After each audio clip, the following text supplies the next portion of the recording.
does one feel breathing in a city of the dead? Like a tourist in an exotic getaway? Like a gawker of a disaster that shall never befall them? One could say it looks like mocking, watching the ghosts of a time long past reenact their final hours again and again. I've waited long, Wanderer. The spirits choose not to see me. They believe what is familiar when reality is too unspeakable. Yet, the Wanderer comes with selfish questions of a cursed child long past. To find answers, one need only look. Two homes entwined, but one overlooked. Oh, hello there. You must be one of our special guests. This is quite embarrassing, actually. Yes, I think so. I was walking and got dizzy all of a sudden. I'm sure it'll pass. Just give me a moment. Oh no! Please don't bother. You're our guest.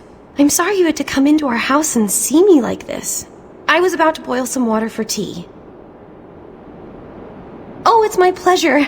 From what Father was telling me, you must have traveled a long way to come here. We've had quite a few visitors lately. Father must still be with the Regent Council. He's the chief chronicler, so he goes to lots of meetings and events. Of course, you probably already knew that. I'm sure he'll be home soon.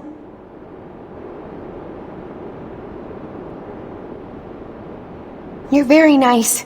I don't want to be a bother, but if you wouldn't mind finding something I could lean on, maybe in the next room? I can't seem to catch my breath.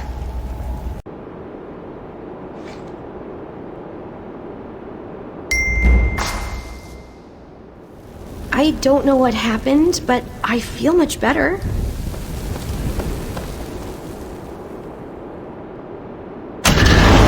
I'll take you to Father. I don't remember these flowers being here. They weren't here yesterday. I wonder how they grew so fast. Anyways, my father's workroom is just ahead. He's probably finishing up his reports.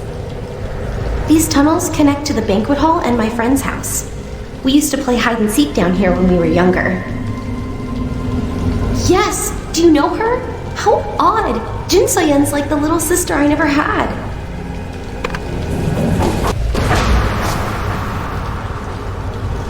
Where did you find this?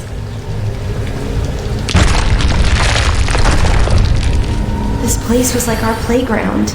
Rid yourself of desire.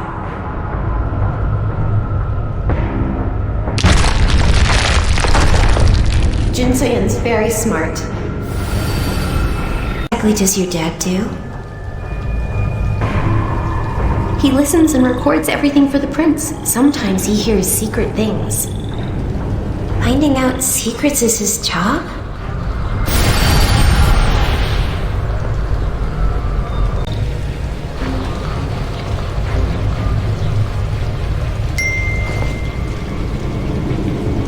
It's a note from Jynsoyun.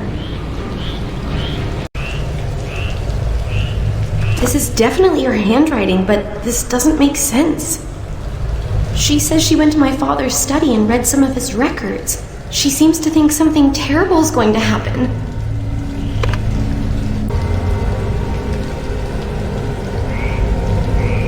She says my father recorded a meeting where a man in the Regent Council claimed the prince was planning a secret ceremony.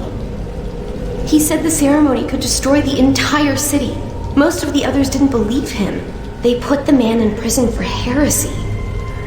Jynsoyun thinks the man might have been right. Now I'm getting worried. Let's find my father.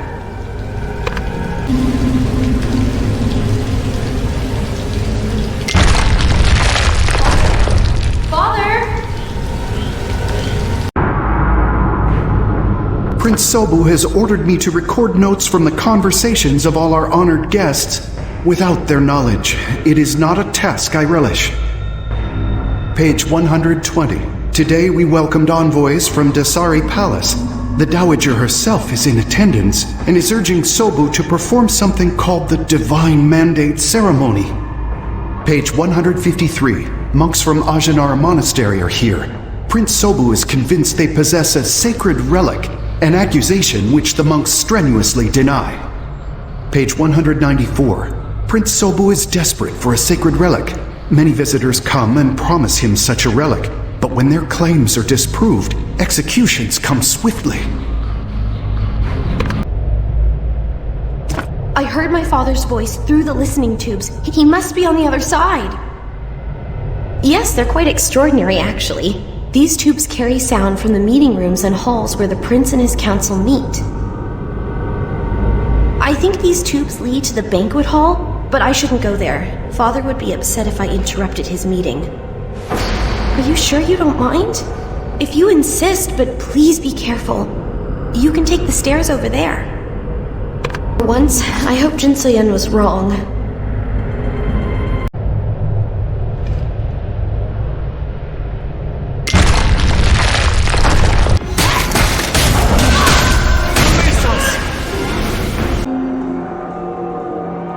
I don't know who you are, but we have to get out of here. My daughter. I have to make sure my daughter is safe. There was a flash of light, along with a terrible sound. Then, these creatures came. We're no match for them. We're not soldiers. Yes, I'm Hannah's father. Why, do you know her? Is she safe? This is our fault. The scholars. We gathered tall tales and empty rumors for the prince, and he believed them all. I am Chronicler Nunji. I record everything that takes place here. Through my logs, Prince Sobu learned of the sacred relics. I am to blame. The Stratus Dowager told Prince Sobu about the Divine Mandate ceremony, but it was I who first heard rumors of the sacred relic necessary for the ritual. Sobu held the scholars here to learn whatever else we could. But I think the prince has already found the relic. He never rang the bell to dismiss us for the day. Then came that flash of light. Please, ring the bell and end our obligation to Prince Sobu. He made us do what we did. We didn't want to.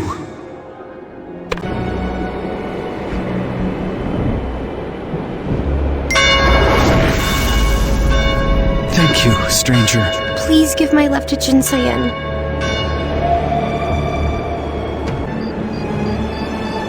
With that ring, they are freed from the cycle. They are ready for passage, Wanderer. I shall not keep them waiting. You have my thanks. Her history is not yours to possess, and those you love had lives and loves before you. Open your eyes to the present, and allow the past to pass. The truth is searing, painful, and bright. Learn from these spirits, or wander forever cursed with half a life. We shall meet again, Wanderer. May it not be here, and may it not be so cruel. Death never rests. It only waits. The Keepers have stony souls, young warrior. They do not experience deep emotions, the joys and pain of earth and life. I find these emotions intriguing, and that is why I dwell in this place of judgment. Those being judged still act as they did in life, pleading, raging, celebrating. Ah, that reminds me. An interesting bit of earthen history appeared in the courtyard recently. A poster on the inner wall over there, to be exact.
Imagine, warrior, so many souls, so many differing hopes and fears and thoughts, all united so suddenly and so terribly by death. The true equalizer, yes. The divine mandate ceremony was responsible for ending the lives of all these people.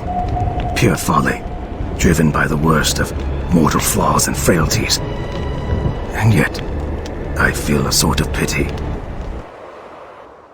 The wailing of the dead, no different than a stiff wind.